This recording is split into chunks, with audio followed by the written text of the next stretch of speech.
క్రీస్తునందు ప్రియమైన మీకు అందరికీ ప్రభు అయిన క్రీస్తు నామములో శుభములు తెలియజేస్తున్నాను. క్రీస్తు శిలువ శ్రమల ధ్యాన కార్యక్రమంలో మనం 13వ రోజుకి చేరుకున్నాము. గడిచిన 12 రోజులు దేవునికి మహిమకరంగా, అందరికీ దీవెనకరంగా, గంభీరంగా ప్రతిరోజు సాయంత్రము కార్యక్రమాలు జరిగి ఉన్నాయి. మరి ఈరోజు సాయంత్రం మనకి ఈ కార్యక్రమాన్ని అధ్యక్షంగా నడిపించడానికి గాను రెవరెండ్ సజీవ్ క్రిస్టఫర్ సంఘ కాపరి గారు వచ్చి వేదిక అలంకరించాల్సిందిగా సంఘం తరపున మనవి చేయించున్నాను. అదేవిధంగా మనకి ఈరోజు మంచి సందేశం ఇచ్చటకు గాను రెవరెండ్ డాక్టర్ గంటా కరుణ సాగర్ సార్ సీనియర్ సంఘ కాపరి గారు కూడా వేదిక మీదకి రావాల్సిందిగా సంఘం తరపున మనవి చేయించున్నాను. ముగింపు ప్రార్థన ఆశీర్వాదము ఇవ్వనటువంటి రెవరెండ్ విలియం స్టాంటన్ సంఘ కాపరి గారిని కూడా వేదిక మీదకి రావాల్సిందిగా మనవి చేయించున్నారు. మరి అధ్యక్షులు గారు ఇంకా రాలేదు కాబట్టి సీనియర్ సంఘ కాపరి గారికి ఈ యొక్క కార్యక్రమాన్ని అప్పచెప్తున్నాను.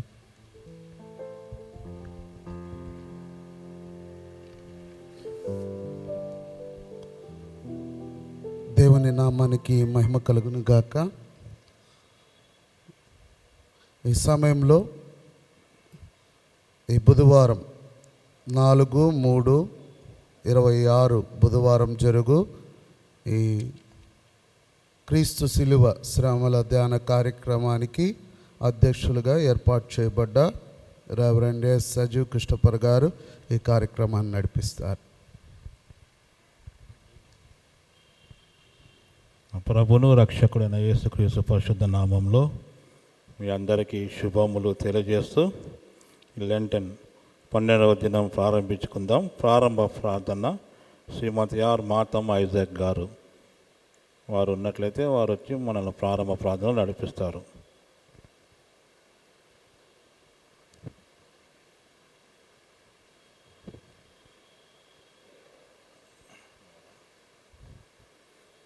వారు లేనట్లయితే ప్రార్థించుకుందాం. మహాపరిశుద్ధుడా, జీవంగుల తండ్రి యేసయ్య, మీకే వందనాలు, స్తుతులు, స్తోత్రాలు చెల్లించుకుంటున్నాం. ఈ ఉపవాస దినంలో ఉన్నాం ప్రభువా. 11 దినంలో గడిచాయి ప్రభువా. కానీ ప్రభా 12వ దినంలో మేము ప్రవేశించాం తండ్రి. గొప్పనైనా మీకే వందనాలు రాజా. వచ్చే వాళ్ళు త్వరగా వచ్చుటకు సహాయం దయచేయమని ప్రార్థిస్తూ, మీ దైవజనులు మీ వాక్కు తెలుపుతున్న తండ్రి, వాక్కుతో నిలపమని ప్రార్థిస్తూ, మీకే ఘనత, మహిమ, ప్రభావాలు చెల్లించుకుంటూ ఈ 13వ దినం దీవించి ఆశ్రయించమని ప్రార్థిస్తూ యేసు నామంలో అడిగి వేకుంటున్నాం మా తండ్రి, ఆమెన్. ఆంధ్ర క్రైస్తవ కీర్తనల నుండి 181వ పాట, రాజులకు రాజైన మన ప్రభు పూజ చేయుటకు రండి అనే పాట సంఘ వేరే వాళ్ళతో కలిసి పాడుకుందాం.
రాజులకు రాజైన మన విభుని పూజ చేయుటకు రండి. ఈ జయశాలి కన్నా మనకింక రాజెవ్వరును లేరని, రాజులకు రాజైన మన విభుని పూజ చేయుటకు రండి.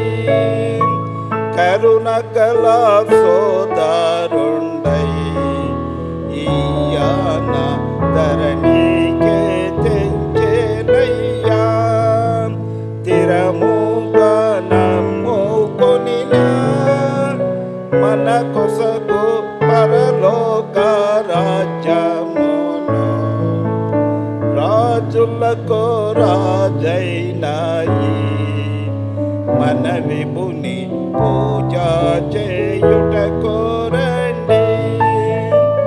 నక్కలకు బొరియాలుండే ఆకాశ పక్షులకు కోళ్ళుండేను. ఒక్కింత స్థలమైనాను మన విభుని ఎక్కడ లేకుండేను. రాజులకు రాజైనాయి మన విభుని పూజ చేయుటకు రండి. అపహాసములు చేయుచు ఆయన ఆననము పైనుమియుచు కృపమాలిన సైనికులందరును నెపములెంచుచు కొట్టిరి. రాజులకు రాజైనాయి మన విభుని పూజ చేయుటకు రండి. కరమునందొక్కరెల్లు పుడకాను స్థిరముగాను నిలిచివారా. ధరణీపతి శ్రేష్ఠుడా నీకిప్పుడు దండమనుచను మ్రొక్కిరి. రాజులకు రాజైనాయి మన విభుని పూజ చేయుటకు రండి. ఎట్టి శ్రమలను పొందిన రక్షకుని పట్టుదలతో నమ్మిన అట్టహాసముతోడాను పరలోక పట్టణమును చేర్చును. రాజులకు రాజైనాయి మన విభుని పూజ చేయుటకు రండి. శక్తి గల రక్షకుండై మన కొరకు ముక్తి సిద్ధము చేసేను. భక్తితో ప్రార్థించిన మనకు సదురక్తితో నా ముక్తిని. రాజులకు రాజైనాయి మన విభుని పూజ చేయుటకు రండి. త్వరపడి రండి రండి ఈ పరమ గురుని యోగకు మీరాలు. దరికి చేరిన వారిని ఈ ప్రభువు ధర్మాడెన్నడు దూరము. రాజులకు రాజైనాయి మన విభుని పూజ చేయుటకు రండి. ప్రార్థన సమయము రెవరెండ్ డాక్టర్ గంటకన్న సాగర్ గారు ఇప్పుడు మనల్ని ప్రార్థనలో నడిపిస్తారు.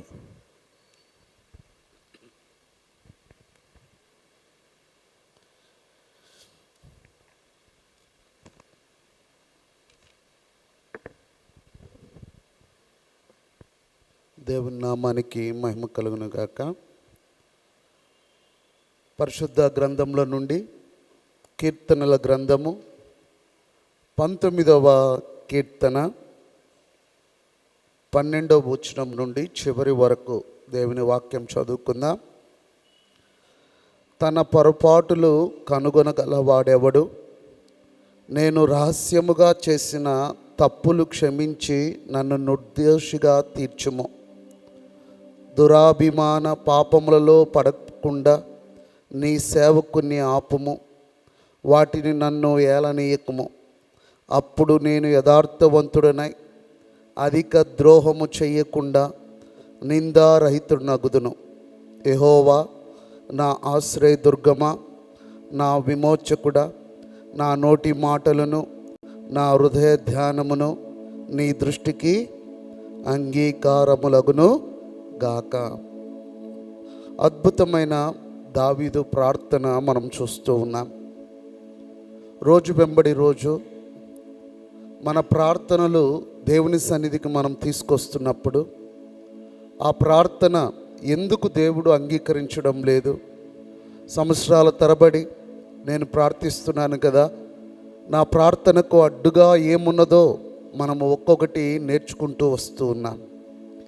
ఈరోజు కీర్తనకారుడైన దావీదు యొక్క ప్రార్థనలో మనం చూసినప్పుడు ఆయన మనలాంటి రక్త మాంసములు కలిగిన వాడు, నేత్రాశ, శరీరాశ, జీవపు డంబము కలిగిన వాడు, దేవుని హృదయానుసారుడనే ఆయనకి మంచి పేరుంది. అయితే ఆయన ప్రార్థన చేసేటప్పుడు ఆయన అంటున్న మాట ఏంటంటే, నా రహస్య పాపాలు, నా రహస్య తప్పులు, నా పొరపాట్లు నన్ను ఏలనియ్యకుము. అవి నన్ను ఏలనిస్తే బాహ్యంగా చేసే పాపాలు వెంటనే ఇతరులకు కనపడతాయి. ఇతరులు మనల్ని చెడ్డవాళ్ళుగా భావిస్తారు. చెడ్డవాడిగా నేను జీవిస్తూ దేవుని సన్నిధికి వచ్చి ప్రార్థిస్తే, they know me, I'm a drunkard, నేను ఒక తిరుగుబోతుని, తాగుబోతుని, భయంకరంగా నా జీవితంలో చాలా పాడు పనులు చేసేవాడిని. ఇక్కడికొచ్చి నేను ప్రార్థన చేశాను అనుకోండి, బాహ్య సంబంధమైంది కాబట్టి అందరూ నన్ను చూసి ఈయనేమి ఇంత బయట ఏమో ఇంత ప్రపంచంలో అంతా లోకమంతా కలిగి ఉంటాడు, ఈయన ప్రార్థన చేస్తాడని కూర్చొని మనం ఏకీభవించడానికి కూడా ఇష్టపడం కదా. అటువంటి వ్యక్తి ప్రార్థన చేస్తే, యేసు నామంలో అడుగుతున్నాం తండ్రి అంటే కలిసి ఆమేనని చెప్పడానికి కూడా మనకు మనసు ఒప్పదు. కారణం బాహ్యంగా అతని యొక్క పాప జీవితాన్ని బట్టి. అయితే దేవుడు పైకి అందరం బాగా కనపడతాం, కానీ మనము మరొక అంశం ఉంది. ఆ అంశం ఏంటంటే రహస్య పాపం, రహస్య తప్పు. పాపానికి మనం పెట్టుకున్న మరొక ముద్దు పేరు పొరపాటు, చిన్న చిన్న తప్పులు, నోటి మాటలు, హృదయ ధ్యానము. ఇవన్నీ ఆయనకి అంగీకారం లేకుండా ఇక్కడికి వచ్చి నేను మోకరించి కన్నీటితో ప్రార్థన చేసిన మన దేవుడు మన ప్రార్థన వినడు. బాహ్యంగా అద్భుతమైన స్పిరిచువల్ పర్సన్గా నన్ను నేను కనపరుచుకొని నేను ప్రార్థన చేయొచ్చేమో, కానీ అంతర్గతంగా నేను నా పాపములు నన్ను ఏలుతుండగా దురాభిమానంతో నేను పొరపాట్ల మీద పొరపాట్లు చేస్తూ నా రహస్య పాపం నన్ను ఏలుచుండగా పైకొచ్చి అందరి ఎదుట నా యొక్క నోటి మాటల విషయంలో, నా తలంపుల విషయంలో, నా యొక్క బిహేవియర్ విషయంలో, నా అంతర్గత తలంపుల విషయంలో నేను నిర్దోషిగా ఎంచబడకుండా ఆయన సన్నిధికి వచ్చి ప్రార్థన చేస్తే ఆ ప్రార్థన దేవుడు వినడు. అలాగునే మనము సామెతల గ్రంథం 28వ అధ్యాయం 13వ వచనాన్ని మనం జాగ్రత్తగా గమనిస్తే, మా అతిక్రమములను దాచిపెట్టువాడు వర్ధిల్లడు, వాటిని ఒప్పుకొని విడిచిపెట్టువాడు కనికరం పొందును. సార్ ఏం చేద్దాం, నా ప్రార్థన దేవుడు వినాలని మాకు ఆశ ఉంది సార్ అన్నప్పుడు మనం దేవుడు రోజు వెంబడి రోజు వాక్యం చేత మనం నేర్చుకుంటూ వస్తున్నాం. ఈరోజు ఆయన మనకు నేర్పిస్తున్నది ఏంటంటే, ఇదిగో మీరు పొరపాట్లు అనుకోవచ్చు, రహస్యంగా చేసిన తప్పులు అవ్వచ్చు, దురాభిమాన పాపములు అవ్వచ్చు, యథార్థత లేకపోవడం కావచ్చు, నోటి మాటల చేత, హృదయ ధ్యానం చేత మనము దేవుని దృష్టికి అనుకూలంగా లేని వారమై ఉండవచ్చు. ఈ ప్రార్థనకు వచ్చినప్పుడు దాని విషయమై ఒప్పుకొని విడిచిపెడితే తప్పకుండా దేవుడు నీ ప్రార్థన వింటాడు. చాలాసార్లు మనల్ని మనము పరీక్షించుకోకుండా మనం దేవుణ్ణి అడుగుతూ ఉంటాం, ఎందుకు నాకు దేవుడు ప్రార్థన విండు, నా ఒక్కడి ప్రార్థన ఎందుకు వినడంటే, మన ప్రార్థన వినకపోవడానికి చాలా కారణాలు ఉన్నాయి. ఆ కారణాల్లో ప్రథమ కారణం పాపం. ఆ పాపాల్లో ప్రథమది ఇంకా లోతైనది రహస్య పాపం, పొరపాట్లు అనుకునేది, మన ఆలోచన, మన తలంపులు పైకి కనపడని ఆ లోపల పాపాన్ని కూడా చూచే దేవుడు ఆయన. కాబట్టి మనం ప్రార్థనకు వచ్చినప్పుడల్లా మన నోటి మాట, మన హృదయ ధ్యానము ఆయన దృష్టికి అంగీకారంగా ఉండగలిగితే నీ పెదవుల నుండి వచ్చే ప్రార్థన ఆయనకి అంగీకారంగా మారగలుగుతుంది. రండి మందరం కూడా ప్రార్థనలోనికి వెళ్దాం. ముందుకొచ్చి మోకరించగలిగిన వారు మోకరించండి, నిలబడగలిగిన వారు నిలబడండి. ఇది ప్రార్థనా సమయం. మనమందరము కూడా దేవుని సన్నిధిలో ప్రార్థనా అనుభవాన్ని సరిచేసుకుంటూ ఉన్నాం. ఎన్నో విషయాలు రోజు వెంబడి రోజు ఈ యొక్క లెంట్ డేస్లో మనము నేర్చుకుంటున్నది ఒకటే, ఎవరో నీ కోసం ప్రార్థన చేస్తే దేవుని ద్వారా జవాబులు పొందడం కాదు. ఇక్కడ ప్రార్థన చేస్తున్న సేవకుడైన నేను కావచ్చు, విశ్వాసులైన మీరు కావచ్చు, అందరము ప్రభు రక్తం ద్వారా కడగబడి కుమారులుగా కుమార్తెలుగా మనం ఎంచబడ్డాం. అబ్బా తండ్రి అని ఇక్కడున్న ఎవ్వరు పిలిచినా, యేసు నామంలో మనం ఏమడిగినా ఆయన మనకిస్తానంటున్నాడు. నా నామంలో మీరు తండ్రిని ఏమడిగినాను ఆయన మీకు ఇస్తానంటున్నాడు. ఇస్తానన్న దేవుడు ఆయన చేయకుండా ఏమి పోడు. కానీ మన రహస్య పాపాలే మనకు అడ్డుగా వస్తున్నాయేమో. ఇక్కడొచ్చి దేవా అని మన పెదవులతో మన నోటితో అద్భుత రీతిగా మంచి మంచి మాటలతో పాటలతో దేవుణ్ణి స్తుతిస్తూ ప్రార్థిస్తున్నామేమో. కానీ కొన్ని నోటి మాటలు ఆయన దృష్టికి అంగీకారం లేక, ఇదిగో నువ్వు ఇక్కడ చేసే ప్రార్థన నీకు నీ కుటుంబానికి అడ్డుగా ఉంటుందేమో. పైకి బాగున్నాం, కానీ హృదయంలో నువ్వు వచ్చి కూర్చొనున్న సంఘం మెడల మంచి ఆలోచన లేదు, నీ సహవాసం మెడల మంచి ఆలోచన లేదు. నీ పక్కన కూర్చొని ఇప్పుడు అందరం ఏకీభవించి ప్రార్థిస్తున్నాం. శరీరాలతో అందరం ఒక కప్పు కింద ఒక మందిరములో ప్రార్థన చేస్తున్న వారముగా నటిస్తున్నాము. కానీ మన హృదయాల్లో ఒకరి ఎడల ఒకరికి సద్భావన లేదు, క్షమాపణ లేదు. ఒకరి ఎడల ఒకరి మన హృదయాలు, మన హృదయ ధ్యానము, హృదయంలో ఆలోచన సరిగా లేనప్పుడు ఆయన ఎలా మన మాట వింటాడు? దేవుడు మన చేతులను, మనం వేసుకున్న దుస్తులను, మనము మోకరించామా, నిలబడ్డామా, కూర్చున్నామా, మన భంగిమను, నీ యొక్క మంచి కార్యాలను చూసి ప్రార్థనకు జవాబిచ్చే దేవుడు కాడు ఆయన. నీ నోటి మాటలు, నీ హృదయ ధ్యానము, నీ అంతరంగము ఆయన దృష్టికి పరిశుద్ధంగా ఉంటే గొప్ప కార్యాలు నీ జీవితంలో చూడగలుగుతావు. ఈ లెండేస్ నీ జీవితాన్ని, నీ ప్రార్థన జీవితాన్ని మార్చాలన్నదే మా యొక్క ఉద్దేశం. అందరు నోరు తెరిచి ప్రార్థన చేయండి. అమ్మ, అయ్యా, అక్క, అన్న, ఇంతవరకు అతిక్రమాలు దాచిపెట్టుకొని పైకి మాత్రం అంతా బాగున్న వాళ్ళలాగా మనం నటిస్తున్నామేమో. మన అతిక్రమములను దాచిపెట్టక దేవుని సన్నిధిలో ఒప్పుకుందాం. అయ్యా, నన్ను బట్టి నా కుటుంబంలో నాయన ఎన్నో విషయాలు ప్రార్థనకు జవాబు రావడం లేదయ్యా. కన్నీటితో ప్రార్థన చేసుకో. చక్కని సమయం నీకు ఇస్తున్నాం. ఈ 1-2 నిమిషాలు అందరూ నోరు తెరిచి చెప్పబడిన మాటలను బట్టి మిమ్మల్ని మీరు సరిచేసుకొని మీకు కావలసిన అవసరతను దేవుని సన్నిధిలో ఉంచండి.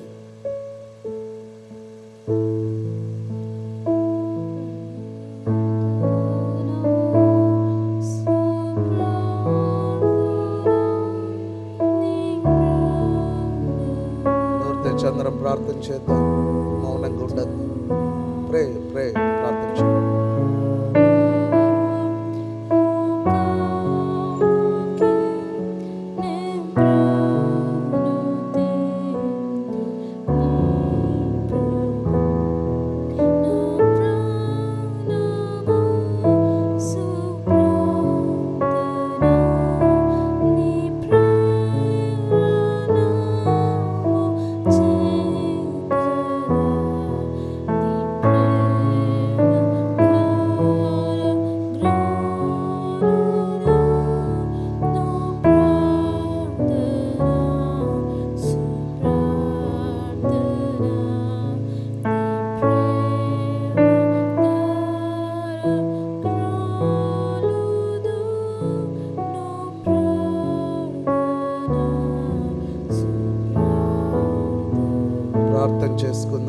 గొప్ప సత్సంపన్నుడా పరలోకపు తండ్రి, నీ నామాన్ని బట్టి నాయనా నీకు వందనాలు, స్తుతులు, స్తోత్రాలు ప్రభువా. అయా అనేక మార్లు ప్రభువా అయా పరిశుద్ధలమైన వేషము ధరించుకొని మా అంతరంగంలో మా హృదయంలో నాయనా అయా సరైన ఆలోచనలు లేక పొరపాట్లతోనూ దురాభిమాన పాపములతోనూ తండ్రి పొరపాట్లను కలిగి నాయనా నీ దృష్టికి అంగీకారము కాని జీవితము కలిగి అయా తండ్రి సంవత్సరముల తరబడి ప్రార్థిస్తూ మా పాపములను నాయన ఒప్పుకొని విడిచిపెట్టక ప్రభువా అయా మమ్మల్ని మేము మోసం చేసుకుంటున్న వారం మాలో ఉన్నామేమో తండ్రి. అయా మమ్మల్ని క్షమించండి తండ్రి. అయా ఒక తండ్రిగా ఒక తల్లిగా నాయన అయా మేము నా తండ్రి నా నోటి మాటలు మా హృదయ ధ్యానము నాయన నీ దృష్టికి అంగీకారంగా లేక మేము చేసే మా ప్రార్థనలే మా బిడ్డల విషయంలో నాయన అడ్డుగా ఉంటున్నాయేమో, మా కుటుంబానికి అడ్డుగా ఉంటున్నాయేమో నాయన. అయా మమ్మల్ని క్షమించండి తండ్రి. ఈ సిలువ యొద్దకు వచ్చినప్పుడల్లా నాయన మాకు దొరుకు ఆ శ్రేష్టమైన క్షమాపణను నాయన మేము పొందుకొని తండ్రి అయా నీ రక్తం చేత కడగబడిన వారమై ఇదిగో నాయన అంతరంగము నుండి అయా కడగబడిన వారమై అయా చేతులెత్తి నిన్ను నాయన అడగగలిగిన కృపనైనా మాకు దయచేస్తున్నందుకు నీకు వందనాలు తండ్రి. ఏదో ప్రభా ఏ బిడ్డ అయితే నాయన అయా చెప్పబడిన మాటను బట్టి ప్రభువా అయా నీ ఎదుట నిలిచి ఇదిగో ప్రభువా బిడ్డలు నాయన తమ యొక్క అంతరంగ అనుభవాన్ని నాయన నీ ముందు కుమ్మరించున్నారు. బిడ్డల్ని క్షమించండి అయా. వారు చేసే ప్రార్థనకు తగిన జవాబు నాయన పొందుకొని వారి కుటుంబంలోను సంఘంలోను సమాజంలోను నాయన గొప్ప సాక్షులుగా నాయన బిడ్డలను మీరు నిలబెట్టుకోమని ప్రార్థిస్తున్నాను. కష్టంలో కన్నీటిలో ఉన్న బిడ్డల్ని జ్ఞాపకం చేసుకోండి. సమాధానం లేని స్థితిలో ఉన్న బిడ్డల్ని జ్ఞాపకం చేసుకోండి. కష్టార్జితము సరిపోక అప్పుల పాలవుతున్న వారిని జ్ఞాపకం చేసుకోండి. ఇగో తండ్రి అయా అనారోగ్యంతో ఉన్న వారిని జ్ఞాపకం చేసుకోండి ప్రభువా. అయా నీ యొక్క గొప్ప కృప చేత వారికి సంపూర్ణమైన విడుదలను నాయన బిడ్డలకు మీరు దయచేయండి. ఎగ్జామ్ రాస్తున్న బిడ్డలకు మంచి జ్ఞానము దయచేయండి. ఇగో ప్రభువా నాయన తండ్రి అలాగునే చదువులు పూర్తయి ఉద్యోగాల కొరకు నైనా ఆశగా కనిపెట్టుకుంటున్న బిడ్డలు ఉన్నారు తండ్రి. అయా వారిని జ్ఞాపకం చేసుకో. వారి ఎడలనైనా నీ గొప్ప కృప చూపించమని ప్రార్థిస్తూ ఉన్నాం నాయన. అయా వివాహాల కోసం ఆశగా బిడ్డలు కనిపెట్టుకొని ఉన్నారు. తల్లిదండ్రులు నాయన ఎంతో భారముతో నాయన బిడ్డల కొరకు ప్రార్థించేవారు మా మధ్య ఉన్నారు నాయన. మా బిడ్డల జీవితాలు నాయన అయా శ్రేష్టమైన అయా నీ యందు భయభక్తులు కలిగిన వారితో జతపరిచి ఏవో నాయన కుటుంబంతో పాటు సంఘముగా బిడ్డల విషయంలో ఆనందించలాగున కృపను దయచేయండి నాయన. అయా పెళ్ళిళ్ళై ఇదిగో తండ్రి సంవత్సరాల తరబడి అయా నిందలు అవమానాలు పొందుతున్నాయన. ఇగో తండ్రి నీవే దిక్కని నీ వైపు గర్భఫలం కొరకు ఆశగా కనిపెట్టుకున్న బిడ్డల్ని జ్ఞాపకం చేసుకో. ఇగో తండ్రి అయా నైనా పరలోక సంబంధమైన శ్రేష్టమైన బహుమానమునైనా అయా బిడ్డలకు మీరు దయచేయమని ప్రార్థిస్తూ ఉన్నాం. ఇగో తండ్రి ఏ బిడ్డ ఏ అవసరంతో నీ ముందున్నారో సమస్తం ఎరిగిన దేవుడవు నాయన. నీ చిత్తంలో అయా నీ నామం మహిమార్థమై అయా వారి జీవితాల్లో గొప్ప కార్యం చేసి అయా ఈ సంఘములో నిలిచి ఎదిగో మేము అప్పుడు ప్రార్థించగా ఈ గొప్ప కార్యం మా జీవితాల్లో దేవుడు చేశాడని సాక్ష్యం చెప్పు రీతిగా నాయన గొప్ప కార్యము మా జీవితాల్లో చేస్తారని నమ్ముచ్చు. ఈ కొద్ది విన్నపం యేసు క్రీస్తు పేరిట వేడుకుంటున్నాం తండ్రి. ఆమేన్. Thank you. దయచేసి థ్యాంక్ యూ సార్. ధ్యానాంశము యేసు సిలువలో అనుభవించిన శిక్ష. వేదవాక్య పట్టణం చదువుకుందాం. శ్రీమతి ఏఎన్ జ్యోతి గారు అసిస్టెంట్ డైరెక్టర్ గారు వారు వచ్చి మనకు వేదవాక్య పట్టణం చదివినిపి యెషయా 53 అధ్యాయము 5 నుంచి 8 వరకు వచనములు.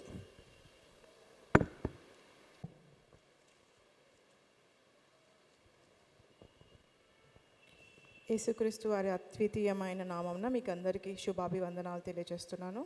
మరి వాక్య ధ్యాన విషయమై ఏర్పాటు చేయబడినటువంటి వాక్య భాగము యెషయా గ్రంథం 53వ అధ్యాయం 5వ వచనం నుండి 8వ వచనం వరకు చదువుకుందాం. మన అతిక్రమ క్రియలను బట్టి అతడు గాయపరచబడెను, మన దోషములను బట్టి నలుగగొట్టబడెను. మన సమాధానార్థమైన శిక్ష అతని మీద పడెను, అతడు పొందిన దెబ్బల చేత మనకు స్వస్థత కలుగుచున్నది. మనమందరము గొర్రెల వలె త్రోవ తప్పిపోతిమి, మనలో ప్రతి వాడును తనకిష్టమైన త్రోవకు తొలిగెను. యెహోవా మన అందరి దోషమును అతని మీద మోపెను, అతడు దౌర్జన్యము నొందెను, బాధింపబడినను అతడు నోరు తెరవలేదు.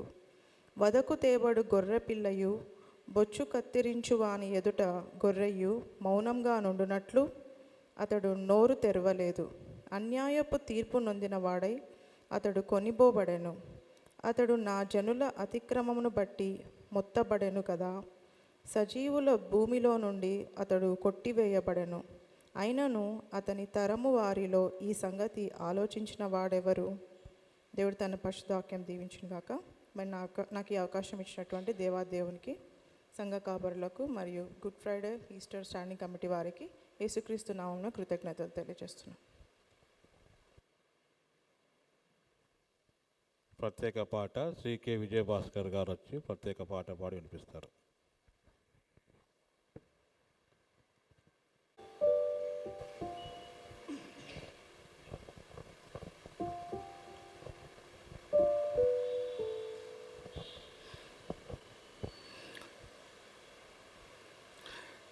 ఎంత ప్రేమయా ఈ పాపిపై, ఎంత జాలయా ఈ దీనునిపై. ఎంత ప్రేమయా ఈ పాపిపై, ఎంత జాలయా ఈ దీనునిపై. నా కొరకే సిలువ మోసి గాయపడితివా, నా పాపములకై బలి అయితివా. నా కొరకే సిలువ మోసి గాయపరచివా, నా పాపములకై బలి అయితివా. ఎంత ప్రేమయా ఈ పాపిపై, ఎంత జాలయా ఈ దీనునిపై. బలహీనుడనై నిన్ను అమ్మి వేసినాను, కులహీనుడనై నిన్ను తిట్టి వేసినాను. బలహీనుడనై నిన్ను అమ్మి వేసినాను, కులహీనుడనై నిన్ను తిట్టి వేసినాను. నిందలెన్నో వేశానయా, నీ మీద రాళ్ళు విసిరానయా. నిందలెన్నో వేశానయా, నీ మీద రాళ్ళు విసిరానయా. అయినా నన్ను ప్రేమిస్తున్నావు. ఎంత ప్రేమయా ఈ పాపిపై, ఎంత జాలయా ఈ దీనునిపై. ఎంత ప్రేమయా ఈ పాపిపై, ఎంత జాలయా ఈ దీనునిపై. నీ సుందర మగుమోముపై ఉమ్మి వేసినాను, ముల్ల కిరీటమును అల్లి శిరమున పెట్టాను. నీ సుందర మగుమోముపై ఉమ్మి వేసినాను, ముల్ల కిరీటమును అల్లి శిరమున పెట్టాను. నిన్ను నీచునిగా చూశానయా,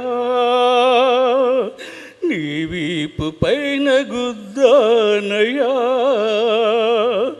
నిన్ను నీచునిగా చూశానయా, నీ వీపు పైన గుద్దానయా. అయినా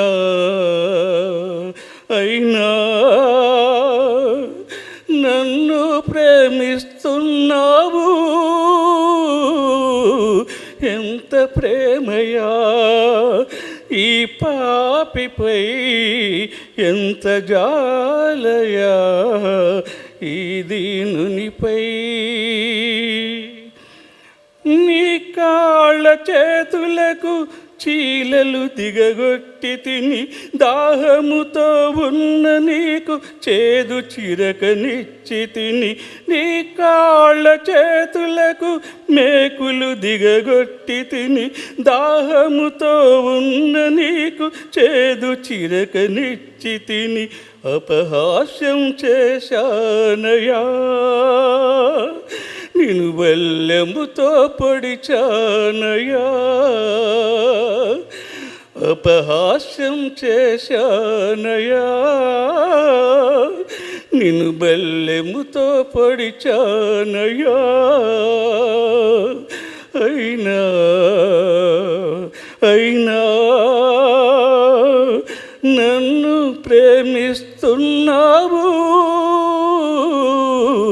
ఎంత ప్రేమయా ఈ పాపిపై ఎంత జాలయా ఈ దీనునిపై ఎంత ప్రేమయా ఈ పాపిపై ఎంత జాలయా ఈ దీనునిపై నా కొరకే సిలువ మోసి గాయపడితివా నా పాపములకై బలి అయితివా నా కొరకే సిలువ మోసి గాయపడితివా నా పాపములకు బలి అయితివా ఎంత ప్రేమయా ఈ పాపిపై ఎంత జాలయా ఈ దీనునిపై.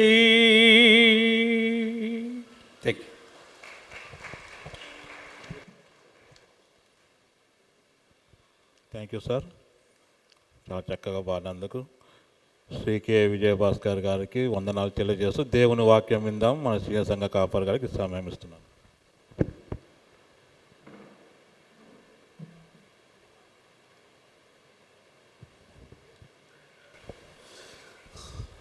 ప్రభువైన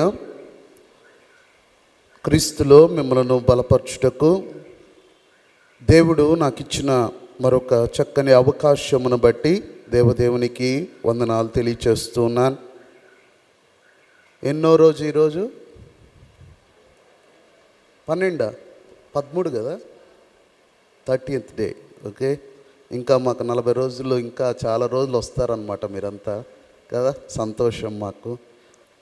ఆ తర్వాత 40 రోజుల తర్వాత మిమ్మల్ని ఆకర్షించుకోవడం పెద్ద సవాల్తో కూడిన పని, మిమ్మల్ని మందిరంలోకి పిలవడం. అయితే ఈ లెంట్ డేస్లో దేవుడు, క్రిస్మస్ టైంలో ఉన్న దేవుడు మిగతా రోజుల్లో కూడా ఉంటాడు ఇదే చర్చిలో. ఆయన ఎప్పుడు కాలానికి ఆ టైంలో పవర్ఫుల్గా ఉండి మిగతా రోజుల్లో పవర్ లేని దేవుడు కాడు ఆయన. మీరు ఏ రోజైనా దేవుని మందిరానికి వచ్చి అబ్బా తండ్రి అంటే అద్భుతాలు చేయగలిగిన దేవుడు ఆయన. ఏదైనప్పటికీ మనము ఈ యొక్క 40 దినములు ఉపవాస దినములుగా ప్రకటించుకొని మనలో చాలామంది చాలా అద్భుత రీతిగా విశ్వాసంతో ఉపవాసం చేస్తూ దేవుని ద్వారా మేలులు పొందుకోవాలని తమకు అనుకూలమైన రీతిలో తమను తాము నలగొట్టుకుంటూ ఆత్మీయంగా ఎదగడానికి ప్రయత్నం చేస్తున్న ప్రతి విశ్వాసిని బట్టి నేను ఎంతగానో సంతోషిస్తూ ఉన్నాను. అలాగనే ఆ యొక్క విశ్వాస విషయంలో మీకున్న తృష్ణను బట్టి, ఆసక్తిని బట్టి నేను ప్రభునందు మీ విషయమై ఆనందిస్తూ దేవునికి స్తుతులు చెల్లిస్తూ ఉన్నాను. మన మందిరము, దేవుని సంఘము దేవుని చిత్తాన్ని నెరవేరుస్తూ ఆత్మీయంగా మన కార్యక్రమాల్ని బలమైన రీతిలో జరుపుకోవడానికి సంఘ స్టాండింగ్ కమిటీ వారితోనూ, గుడ్ ఫ్రైడే ఈస్టర్ కమిటీ వారితోనూ, అలాగే పాస్టర్స్ టీమ్ అందరం కూడా కలిసి మందిరాన్ని, దేవుని యొక్క సంఘాన్ని ఆ యొక్క ఆత్మీయ అనుభవంలో నడిపించడానికి ప్రయత్నం చేస్తూ ఉన్నప్పుడు సంఘమంతా కూడా మీరందరూ కూడా ఆ కార్యక్రమాల్లో పాల్గొంటూ ఆ యొక్క మమ్మల్ని ప్రోత్సహిస్తున్న విధానాన్ని బట్టి నేను మిమ్మల్ని ఎంతగానో అభినందిస్తూ ఉన్నాను. అయితే ఈ యొక్క 40 దినాలు కూడా ఆయా టాపిక్స్ మనకి ఇవ్వబడినప్పుడు ఆ యొక్క ఏర్పాటు చేయబడిన దైవజనులు, దేవుని వాక్యాన్ని బోధించుతున్న వారు ఒక్కొక్కరుగా వచ్చి మనకు అనేకమైన విషయాలు తెలియచేస్తూ వచ్చారు. మొదటి వారము ఉపవాసం గురించి నేర్చుకున్నాం. తదుపరి మనము ప్రభుని గురించి నేర్చుకోవడము స్టార్ట్ చేశాం. సో యేసు ప్రభుని గురించిన చివరి అంశం ఈరోజు మనం నేర్చుకోబోతున్నాం. యేసు సిలువలో అనుభవించిన శిక్ష. చదువుకున్న వాక్య భాగము యెషయా గ్రంథము 53వ అధ్యాయములో అంతా కూడా శ్రమ నొందిన ప్రభును గురించి, ఆ మెస్సయ్య ఎలాగున ఆ సిలువ శ్రమ పొందుకున్నాడో, కొన్ని వందల సంవత్సరాల క్రితమే ప్రభువు కల్వరిలో ఆ సిలువ యాగము పొందక మునిపే ఆయన సిలువలో అనుభవించే శిక్ష ఎలా ఉంటుందో ప్రవక్త అయిన యెషయా ముందుగానే రచించి ఆ ప్రవచనము తెలియచేసిన విధానము ఈ యొక్క 53వ అధ్యాయం.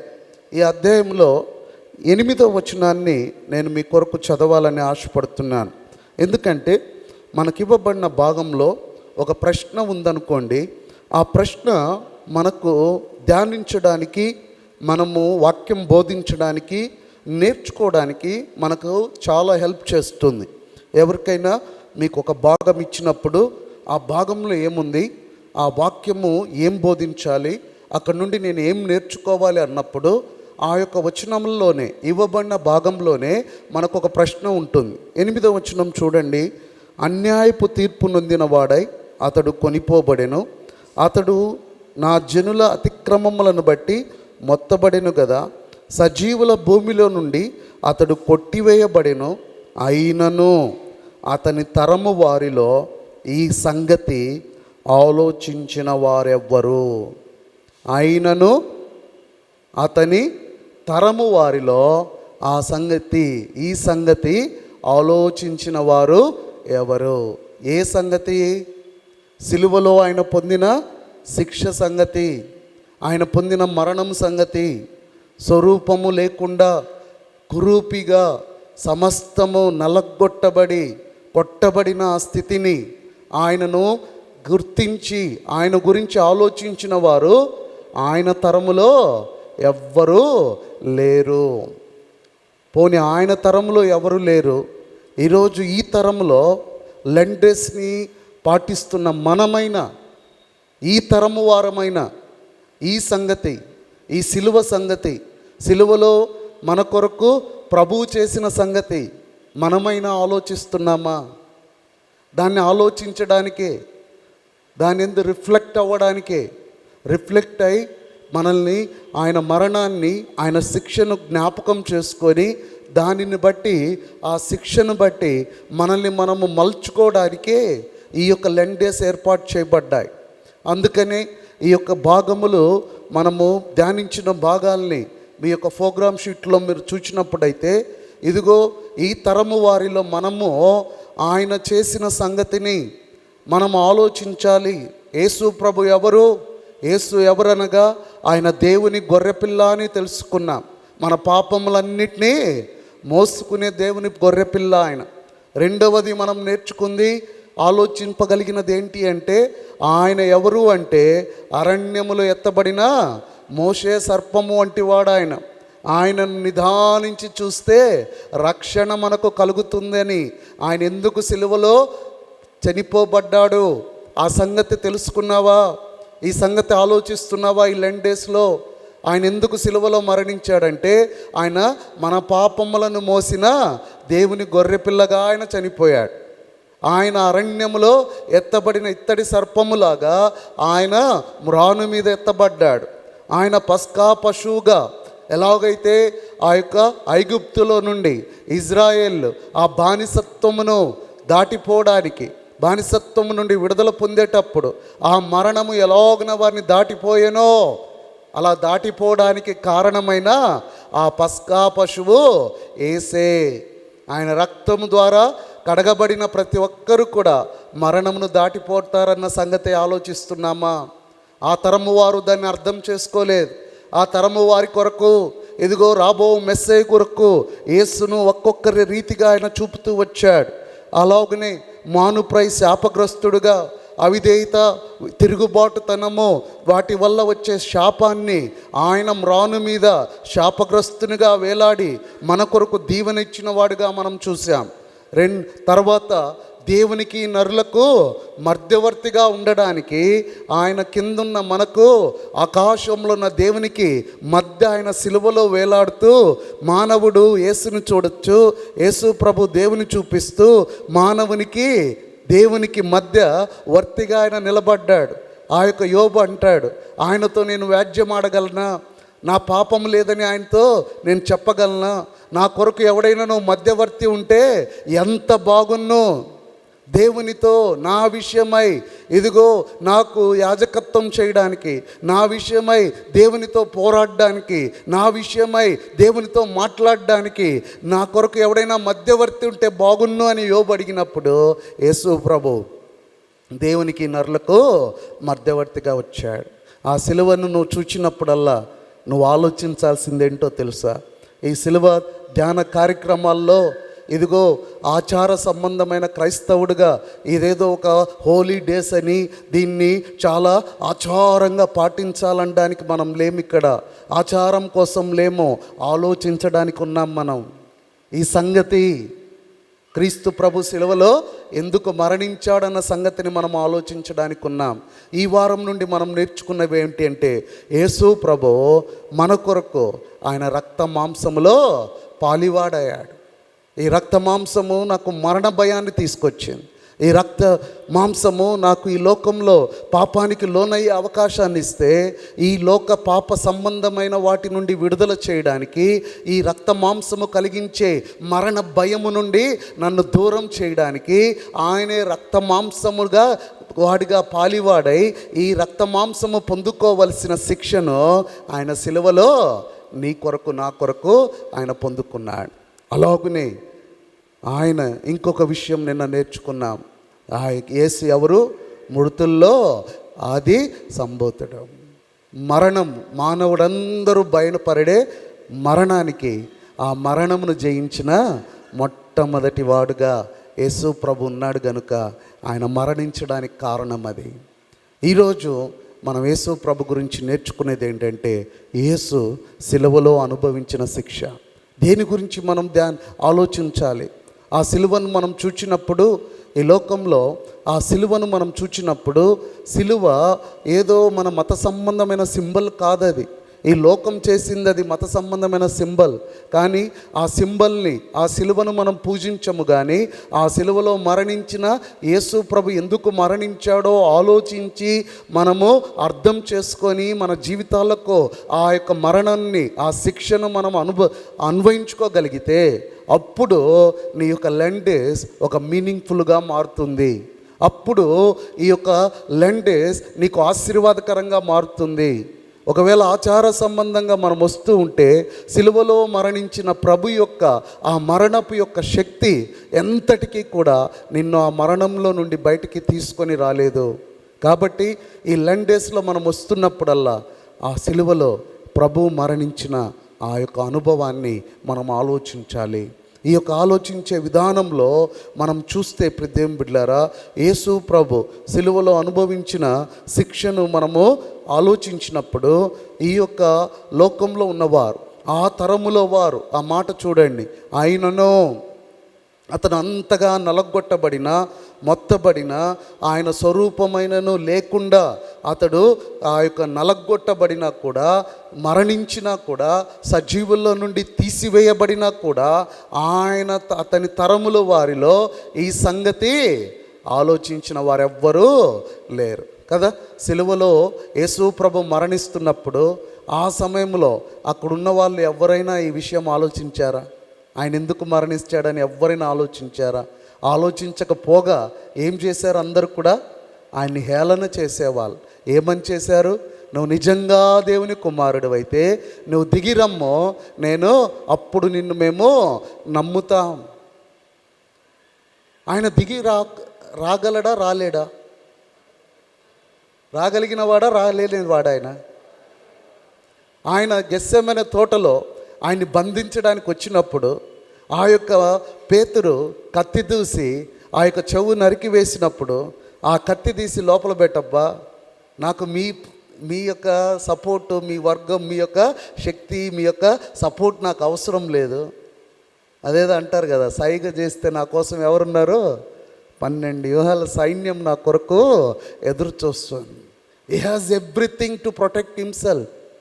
ఆ బల్ల దగ్గర, ఆ యొక్క గెత్సెమనే తోటలో ఆ గిన్నె కొరకు ఆయన ప్రార్థిస్తున్నప్పుడు, ప్రభువా ఇది ఇప్పుడు కాదు, I will post phone it, ఇది నా వల్ల కాదు అని అంటే ఈ కెన్ పోస్ట్ పోన్ ఇట్. మరణించాలంటే ఎవరు ఆయన మరణాన్ని, ఆయనను చంపే శక్తి ఈ లోకంలో ఎవరికీ లేదు. మరణించాలంటే ఆయనే ప్రాణం పెట్టాలి, ఆ ప్రాణాన్ని తిరిగి తీసుకునే అధికారం కూడా ఆయనకే ఉంది. ఆయన్ని కాపాడడానికి సైన్యం ఉంది. ఆయన దిగి రావాలంటే దిగి రాగలడు. అయితే ఎందుకు ఆయన చనిపోతున్నాడు? ఆ తరము వారే కాదు, ఈ తరము వారు కూడా ఆ సిలువలో వేలాడుతున్న ఆ యేసు ప్రభు యొక్క చిత్రాన్ని చూసి ఈరోజు ఆ యొక్క సోషల్ మీడియాలో అక్కడ ఇక్కడ యేసు ప్రభుని హేళన చేస్తున్నప్పుడు మాకు అనిపిస్తుంది, అరే మీరు కాదురా, ఆ తరం వాళ్ళు కూడా దాన్ని ఆలోచించలేదు. ఈరోజు మీరు అంతే అంటున్నారు. మేకులను పీక్కోలేని వాడు మిమ్మల్ని రక్షిస్తాడా అని అన్నప్పుడు ఎంత రోషం కలుగుతుందో, ఎంత బాధ కలుగుతుందో. నా యేసయ్యని ఇన్ని మాటలు అంటారా అని బాధ కలుగుతుంది. యేసయ్యా ఒక్కసారి నువ్వు దిగి వచ్చుంటే ఎంత బాగుండేదయ్యా. ఒక్కసారి దిగి వచ్చుంటే యూదులు మాత్రమే ఆయన దేవుడని నమ్ముండే వాళ్ళేమో. ఆయన ఒక్క యూదుల కోసం వచ్చి ఉండలేదు. ఆయన యూదులు అనుకుంటున్నది రోమా సామ్రాజ్యమును తీసివేసి దేవుని యొక్క యూదుల రాజ్యము స్థాపిస్తాడని. ఆనాటి నుండి నేటి వరకు ప్రపంచ దేశంలో ఉన్న ప్రతి దేశంతో వాళ్ళు పోరాడుతూ వాళ్ళ రాజ్యాన్ని స్థాపించే అనుభవంలో యుద్ధాల వెంబడి యుద్ధాలు ఇప్పటికీ జరుగుతూనే ఉన్నాయి. ఎందుకంటే వాళ్ళ రారాజు వచ్చినా వాళ్ళు ఇంకా గుర్తించలేదు. ఆ రోజు పాలిటిక్స్ని మనం చూస్తే ఈరోజు పాలిటిక్స్కి ఆ మత సంబంధమైన పాలిటిక్స్ సేమ్గా ఉంటాయి. వీళ్ళు యేసు ప్రభు కోసం దేని కొరకు ఎదురు చూస్తున్నారు? మెస్సయ్య దేనికి వస్తాడట? రాజ్యం స్థాపించడానికి వస్తారట. వీళ్ళు పోయి ఆ యొక్క పిలాతుకు ముందు చెప్పిన ఆ యొక్క అభియోగం ఏంటో తెలుసా ఈయన గురించి? ఏం చెప్పారు అంటే, అయ్యా ఈయనట దేశం మీద తిరుగుబాటు చేస్తున్నాడయ్యా, అందరినీ రెచ్చగొడుతున్నాడు. ఇదిగో సీజర్కు కైసర్కు మనము పన్ను కట్టాల్సిన అవసరము లేదని మనుషుల్ని రెచ్చగొడుతున్నాడు. తానే రాజునని రాజద్రోహం చేస్తున్నాడు. వీళ్ళే ఎదురు చూసేదే రాజు అంటారు. మళ్ళా వీళ్ళు దేని కొరకు ఎదురు చూస్తున్నారో, ఆయన ఏమై ఉన్నాడో దాన్నే తీసుకెళ్ళి మళ్ళా అధికారులు ఎదుట ఆయన్ను శిక్ష వేయడానికి ఆయనను అలా అర్థం చేసుకున్నారు. ఆ యొక్క పిలాతు అడుగుతున్నాడు, పిలాతు నువ్వు రాజువా అంటే, నువ్వు అన్నట్టే, నా రాజ్యం ఇది కాదు, నా రాజ్యము పైనుంది, నా రాజ్యం రాబోతుంది, రాజ్యస్థాపన కోసమే వచ్చాను కానీ లోక సంబంధమైన రాజ్యం కాదు. ఇంకా ఆ యొక్క మందిర విషయంలో కూడా, వాళ్ళ మతం విషయంలో కూడా ఒక అభియోగం వేయాలి. కాబట్టి అయ్యా ఇతను ఆలయాన్ని పడగొడితే 3 రోజుల్లో తిరిగి కడతానని, ఆలయాన్ని ధ్వంసం చేస్తానన్నాడు. ఎన్నో రకాలు ఆయన నిలబెట్టి రాజుకు వ్యతిరేకమైన శిక్ష, ఆ యొక్క తిరుగుబాటు అనే అనుభవాన్ని, రాజద్రోహం అనే అనుభవాన్ని, ఆ యొక్క దైవద్రోహము, దేవుని దూషణ అంటే అక్కడ నిలబడదు. అక్కడ అధికారుల ముందు, పిలాతు ముందు అది నిలబడదు. కనుక దేవాలయమును పడగొడుతున్నాడు అంటే అది మతాన్ని డిస్టర్బ్ చేసిన కేసు అవుతుంది. కాబట్టి అది నిలబడుతుంది. కాబట్టి యేసు మీద అవన్నీ నిందలు మోశారు. ఆయన అన్ని తీసుకొని మౌనంగా ఆయన ఆ శిలువ మీదకు వెళ్తూ ఉన్నాడు. ఆయన ఎందుకు వెళ్తున్నాడో ఆ తరము వారు గుర్తించలా, ఈ తరము వారు ఆయన్ని గుర్తించడంలే. At the same time so called Christians కూడా ఆయన ఎందుకు శిలువలో మరణించాడో ఇప్పటికీ చాలామంది ఆ సంగతి ఆలోచించలేదు. ఎక్కడున్న విశ్వాసులమైన మనందరము కూడా ఆయన సిలువలో ఎందుకు, ఏ విషయంలో ఆయన శిక్ష అనుభవించాడో ఆలోచించి అర్థం చేసుకుంటే మనలో మనం బ్రతకము, మనలో క్రీస్తు బ్రతుకుతాడు. పౌలు అంటాడు, నేను యేసుక్రీస్తు సిలువ యందు తప్ప మరి దేని యందు అతిశయించుట నాకు ఇష్టం లేదు. కారణం ఏంటంటే నేను జీవించువాడను నేను కాదు, క్రీస్తే నా యందు జీవించుచున్నాడు. నేను సిలువ వేయబడ్డాను. ఏ విశ్వాసి అయితే క్రీస్తు అనుభవించిన శిక్షను ఖచ్చితంగా ఆలోచిస్తాడో వాడు నేను ఇంకా బ్రతికేవాడిని నేను కాదు, నా యందు క్రీస్తే బ్రతుకుతాడు. ఈరోజు సంఘాలు అనేకమైన సమస్యలకు, పట్టింపులకు, ద్వేషాలకు, పగలకు, వర్గభేదాలకు, ఒకరి మీద ఒకరు చాడీలు చెప్పుకోవడానికి, అబద్ధాలు చెప్పుకోవడానికి, ఒకరి మీద ఒకరికి నమ్మకం లేకపోవడానికి, క్షమించుకోలేకపోవడానికి, ఒకరి మీద ఒకరు దోషం మోపడానికి, ఒకరు చాడీలు చెప్పడానికి, ఒకరి గురించి ఒకరు అబద్ధాలు చెప్పడానికి, ఇవన్నీ కారణం ఏంటి అంటే మనం ఎవ్వరము కూడా సిలువలో ప్రభువు అనుభవించిన శిక్షను, ఈ సంగతిని ఎవ్వరము ఆలోచించలేదు. ఆ సిలువ నీకు ఒక మత సంబంధమైన సింబల్ మాత్రమే. ఈ ఆరాధనలన్నీ నీకు ఒక ఆచార సంబంధమైనవి మాత్రమే. ఆత్మీయంగా క్రీస్తు యొక్క ఆయన అనుభవించిన శక్తిని వ్యక్తిగతంగా, ఆయన అనుభవించిన శిక్షను వ్యక్తిగతంగా మనం ఆలోచించలేదు గనుక ఇంకనూ మనలో చాలామంది ఆ సిలువ యొక్క గుర్తులు లేకుండా ఇంకా నాలో నేనే జీవిస్తూ ఉన్నాను.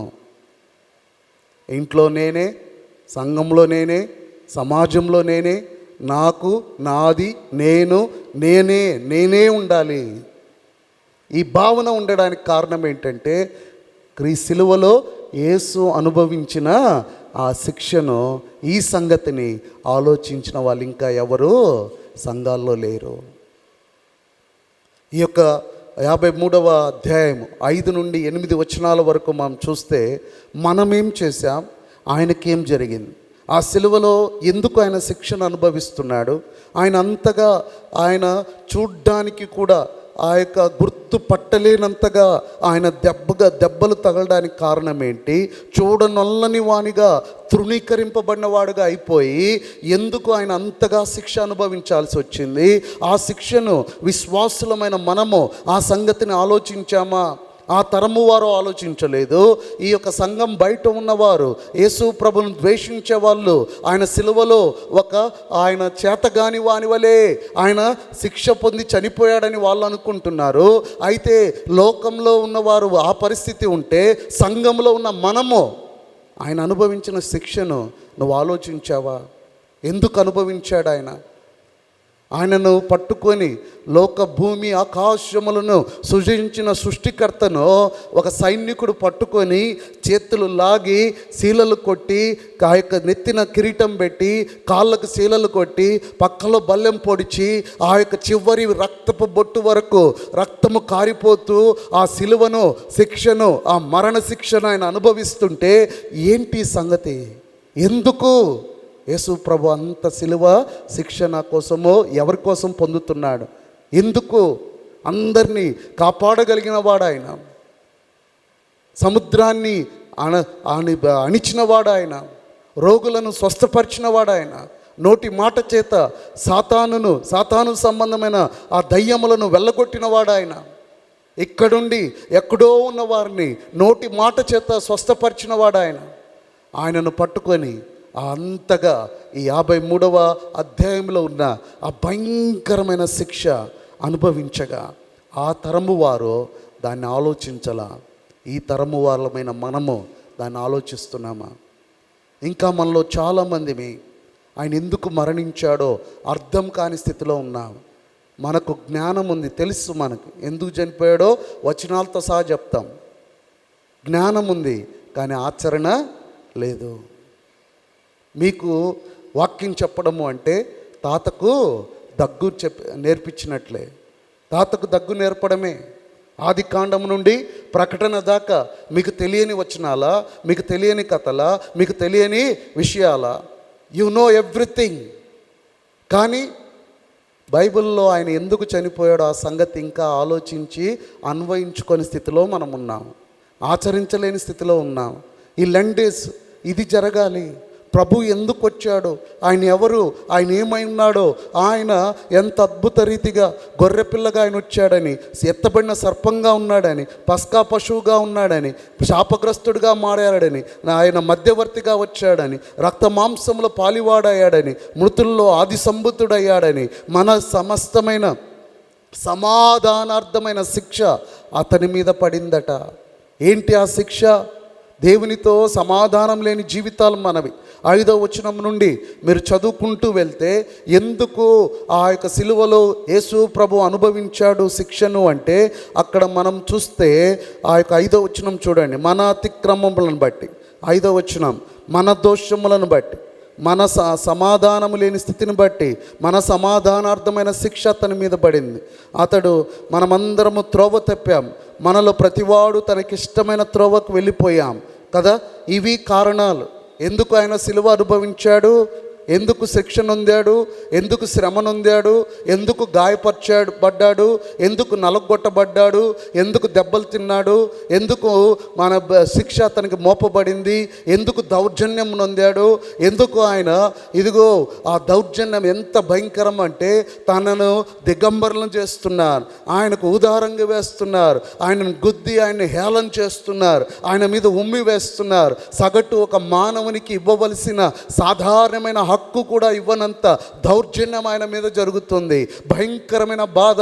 ఆ గురువారం రాత్రి ఆయన అరెస్ట్ చేయబడిన నాటి నుండి ఆ యొక్క మాటలు, అవమానాలు, నిందలు, కొరడా దెబ్బలు, సిలువ మోసుకొని వెళ్ళే ఆ నరక యాతన బాధ ఆయన అనుభవిస్తున్నాడు. అటన్నిటి మధ్యలో మళ్ళా ఇంకొకటి ఏంటి అంటే, మౌనంగా భరిస్తున్నాడు. ఎవరి కోసం ఆ మౌనం? ఎవరి కోసం ఆ వేదన? ఎవరి కోసం ఆ బాధ? ఎవరి కోసం ఆ దౌర్జన్యం? ఎవరి కోసం ఆ దెబ్బలు? ఎవరి కోసం ఆయన అంతగా నలగొట్టబడుతున్నాడు? ఎవరి కోసం ఆయన గాయపరచబడుతున్నాడు? నా అతిక్రమాలు బట్టే కదా, మన దోషములను బట్టే కదా, మనం ఇష్టం వచ్చినట్టు తొలగిపోయి మనము సమాధానం లేని స్థితిలో ఉన్నప్పుడు ఆయన మన కొరకు ఆ సిలువలో ఆ శిక్ష అనుభవించాడు. ఇదేమన్నా తెలియని విషయమా? ఇది మనకు తెలీదా సార్? మా అందరికీ తెలుసు సార్. అయితే నువ్వు ఇవన్నీ తెలుసు కదా, దాన్ని నీ జీవితంలో నువ్వు అప్లై చేసుకున్నావా? ఆ మరణాన్ని నువ్వు ఓన్ చేసుకున్నావా? ఆ శిక్షను నువ్వు ఓన్ చేసుకున్నావా?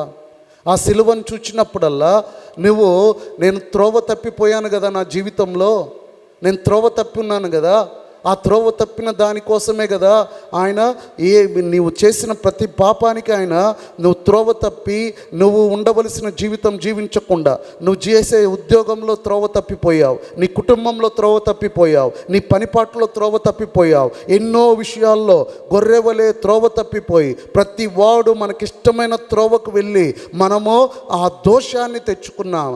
ఆ దోషమంతా దేవుడు ఆ శిలువ మీద ఆయనకేసాడు. ఆ దోషం నీది.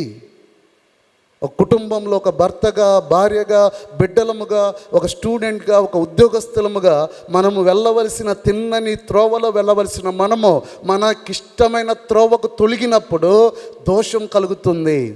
ఆ దోషం వల్ల శిక్ష వస్తుంది, సమాధానం లేని స్థితి వస్తుంది.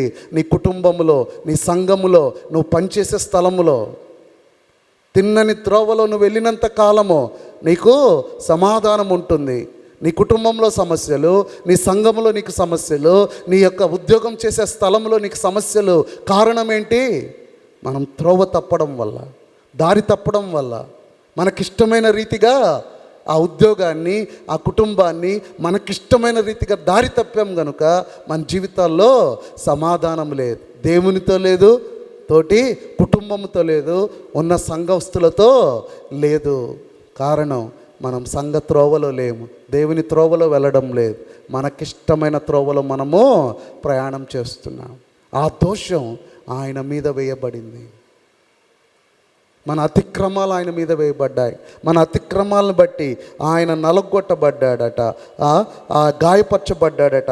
మన దోషములను బట్టి ఆయన నలగొట్టబడ్డాడు. ఆయన పొందిన దెబ్బల చేత మనకు స్వస్థత కలుగుతుందని అన్ని విషయాలు అరికాల నుంచి నెత్తి వరకు ఆ సిలువలో ఆయన దున్నపడిన అనుభవం దేని గురించి? ఇట్స్ అబౌట్ యూ అండ్ మీ. నీ కొరకు, నా కొరకు. ఈ 2026 ఈ లెంట్ డేస్ నా జీవితంలో ఒక చిన్న మార్పు రావాలి. చిన్న బిడ్డల నుండి వయసులో పెద్దల వారి వరకు ఈ సిలువ దగ్గరికి వచ్చినప్పుడు మనమందరము అతిక్రమములు చేసిన వారమే, మనందరము దోషములు కలిగిన వారమే, మనమందరము త్రోవ తప్పిన వారమే. నువ్వు ఎంత కాలం నుండి ఈ మందిరానికి వస్తున్నా కూడా ఆ సిలువ దగ్గరకు వచ్చి నువ్వు ఆ సిలువలో అనుభవించిన శిక్ష అది నేను అనుభవించాలి. చూడారే సిలువలో వేలాడు యేసయ్యను, మన పాపముల నిమిత్తమే కదా. అది ఎంత చక్కని పాట అంటే, నేను చేసిన నా చేతులతో చేసిన పాపములకు ఆయన చేతిలో చీలలు, నా పాదములతో నడిచిన నా పాపముకై ఆయన పాదములో చీలలు, నా దురంత తలపులే కదా ఆయన శిరస్సుపై ముల్లా కిరీటము, నా పడకల పాపమే కదా ఆయన పక్కలో బల్లెపోటు. What wonderful songs they are. We sing, we know scriptures, we know everything. కానీ ఆ పక్కలో పాపం నాదని గుర్తించాం. ఆ చేతుల పాపం నా వల్ల ఆయన చీలలు పడ్డాడని తెలుసుకోం. ఆ యొక్క భయంకరమైన తలంపులే ఆయన కిరీటంగా, ముళ్ళ కిరీటంగా గుచ్చబడ్డాయని తెలియము. మనము మన వేషధారతనమే ఆయన ఆ బట్టలు దిగంబరుడుగా ఆయన సిలువ ఎక్కాడని అర్థం చేసుకోం. మన పాపముల కొరకు పరిగెత్తిన మన పాదాలే ఆయన చీలలకి, కాళ్ళకు చీలలు కొట్టబడ్డాయని మనం తెలుసుకోం. This is the problem. ఈరోజు క్రైస్తవులతో ఉన్న ప్రాబ్లం ఏంటంటే, they know everything but they never apply that things. ఇలా క్రీస్తు సిలువలో అనుభవించిన శిక్షను మనము కానీ దాన్ని అనుభవించుకుంటే, చూడండి ఇదే విషయాల్ని పేతురు కూడా తన యొక్క పత్రికలో, పేతురు రాసిన మొదటి పత్రిక, ఈ యొక్క వచనాన్ని చదివి మనం ముగిద్దాం. పేతురు రాసిన మొదటి పత్రిక 2వ అధ్యాయంలో 21వ వచనం నుండి ఇదే అనుభవాన్ని మరొకసారి పరిశుద్ధాత్మ దేవుడు మనకు ఇక్కడ రాయిస్తాడు. క్రీస్తు కూడా మీ కొరకు బాధపడి మీరు తన అడుగు జాడల యందు నడుచుకున్నట్లు మీకు మాదిరిగా ఉంచిపోయెను. ప్రదేవం బిడ్డలారా, యేసు అనుభవించిన ఈ శిక్ష దేని కొరకు? ఇది దేని కొరకు? ఆయన నలగొట్టబడ్డం, ఆయన మొత్తబడడం, ఆయన దెబ్బలు పొందడం, ఆయన ఇది అవ్వడం, ఆయన ముళ్ళ కిరీటం పడడం, ఇవన్నీ దేని కొరకట? క్రీస్తు కూడా మీ కొరకు బాధపడి మీరు తన అడుగుజాడలందు నడుచుకున్నట్లు మీకు మాదిరి ఉంచిపోయాను. ఆయన పాపము చేయలేదు, ఆయన నోటను ఏ కపటమో కనపడలేదు, ఆయన దూషింపబడి బదులు దూషింపలేదు, ఆయన శ్రమపట్టబడి బెదిరింపలేదు, న్యాయముగా తీర్పు తీర్చు దేవునికి తన్ను తాను అప్పగించుకొనెను. మనము పాపముల విషయమై చనిపోయి నీతి విషయమై జీవించినట్లు ఆయనే తానే తన శరీరమందు మన పాపములను మ్రాను మీద మోసుకొనెను. ఆయన పొందిన గాయముల చేత మీరు స్వస్థత పొందుచున్నారు. యేసు అనుభవించిన ఆ యొక్క శిక్షకు కారణం ఏంటి అంటే, ఆ 28వ వచనం, మన పాపముల నిమిత్తమై చనిపోయి నీతి విషయమై మనము జీవించినట్లు ఆయన తానే తన శరీరమందు మన పాపములను మ్రాను మీద మోసుకొనెను. ఈ 28వ వచనం మన వ్యక్తిగత జీవితాల్లో నెరవేర్చబడాలి. మనము కూడా మన అతిక్రమం, మన పాపములు ఆయన సిలువలో వాటిని వేసేసుకొని నీతి ఆ సిలువ ద్వారా మనం పొందుకొని జీవించున్నట్లుగా ప్రభువు మనకు ఈ యొక్క సిలువను, శిక్షను ఆయన అనుభవించాడు. నువ్వు నేను అనుకోవచ్చు, సార్ మేము బ్రతికే ఉన్నాం కదా సార్, మేము పాటలు పాడుతున్నాం, సంఘంలో కార్యక్రమాలు చేస్తున్నాం, ఈ పని చేస్తున్నాం, వాక్యాలు చెప్తూ ఉన్నాం, పాటలు పాడుతున్నాం. అయితే ఆ సిలువలో క్రీస్తుతో పాటు మరణించి ఆయన రక్తంలో కలిగే నీతి ద్వారా జీవించకపోతే మనము బ్రతికి ఉన్నామన్న పేరే తప్ప అపరాధముల చేత, పాపముల చేత చచ్చిన వారం మనము. ఆ చచ్చిన అనుభవంలో నుండి మనం బయటికి రావాలి. క్రీస్తు యొక్క సిలువలో ఆయన పొందిన శిక్ష ద్వారా కలిగిన ఆ జీవంలోనికి మనం రాగలిగితే మన లెంట్ డేస్ నిజంగా దీవెనకరంగా మారుతాయి. అటువంటి కృప దేవుడు మనకు దయచేయును గాక. ఆమేన్. శ్రేష్టమైన వాక్ అందించిన మన సీనియర్ సంఘ కాపరికి సంఘం తరపున వందనాలు తెలియజేస్తూ ప్రకటనలు విందాం. కన్వీనర్ లేదా సెక్రటరీ గుడ్ ఫ్రైడే కమిటీ వారు మనకు ప్రకటనలు చేస్తారు.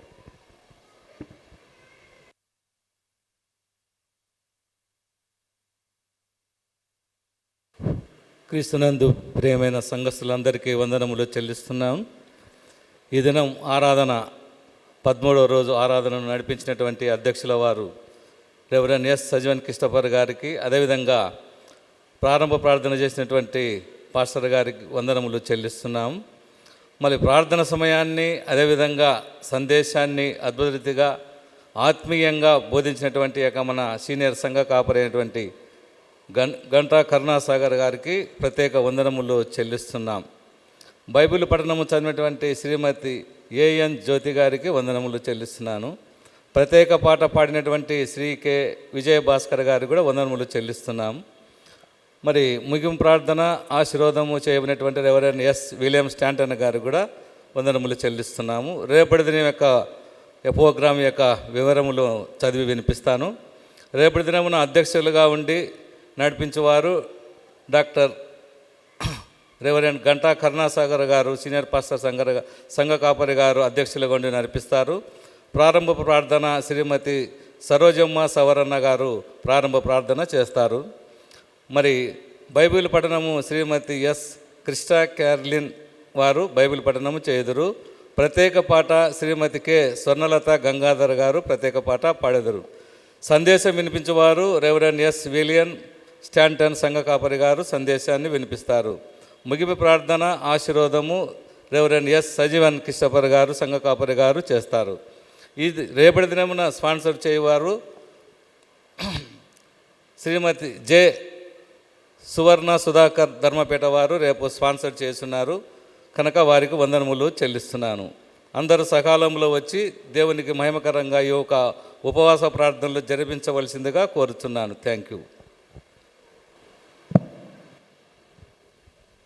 అందరం నిలిచినట్టయితే ముగింపు ప్రార్థన ఆశీర్వాదం మన సంఘ కాపరి రెవరెండ్ ఎస్ విలియం స్టాంటన్ గారు.